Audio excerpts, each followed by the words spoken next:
The next exercise that Rebecca and Bob are going to do is a little bit of the neck, but it's mostly for the triceps. And women are really good at this exercise. So what they're going to do is they're going to take their hand, so we'll turn around sideways a little bit, and maybe Bob will turn all the way around or sideways. And you're going to put your fingers on your spine, and then we're going to reach behind our head, if we can, above our elbow. We don't want to put our hand on the joint, and we're going to gently pull across to the other side.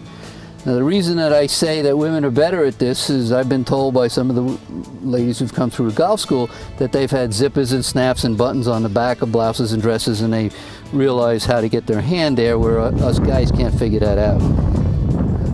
And then we're going to switch to the other side. Again, don't put your hand on the joint. I want you to be on the muscle and a gentle pull across to the other side. Again, the abs are tight, 4 to 5 breaths. And the next exercise is actually it's a rotator cuff rehab exercise. It's for the shoulder, and I call it the hug yourself or choke yourself exercise, which I'll explain.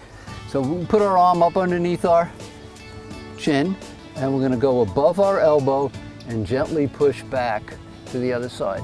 Hole 3 at Mount Snow is a famous water hole. For me, this is the choke myself hole because I put the ball in the water very frequently, regardless of Jay's suggestion or anybody else in the golf school how to get the ball over the water. And then we can switch to the other side. And as Jay said, you look at the hole, you look at the water, and you go to yourself, don't hit it in the water. What are the last 3 words? Hit it in the water. So get that negative out. And these are 2 stretches that we do that have some movement in them. So she's going to take this club and she's going to rest it either in the front or on her shoulders, depending on her level of comfort.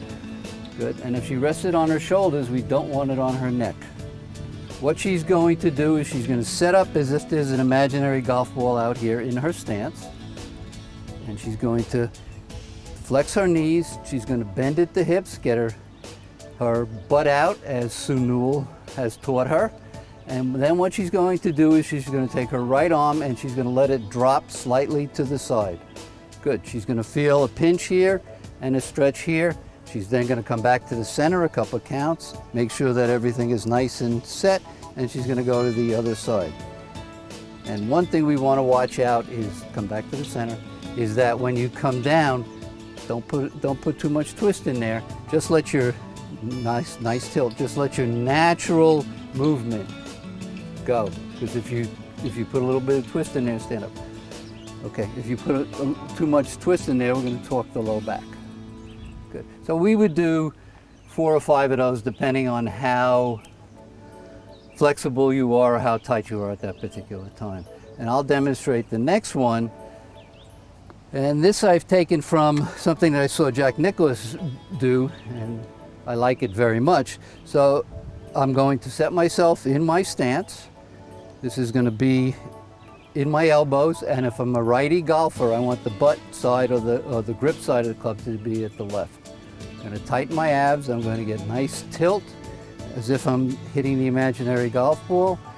My abs are tight. I'm looking at it, and my first thing I'm going to do is turn my back away from the target, keeping the weight in the center of my feet. And when I get back here, I want to feel the weight on the inside of my foot.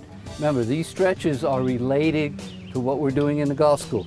So the weight's on the inside of my foot, a little more pressure on the inside of the right heel. And then from here, I'm going to move my hips forward, staying over the golf ball. And as I come all the way through, as I turn and finish up here, I'm going to finish with my weight up on that left foot, primarily on the back, on that heel. My head's up. I'm turned. My left shoulder is further around, and I'm looking at the hole-in-one that I hit. This is the only place I get a hole-in-one. Okay.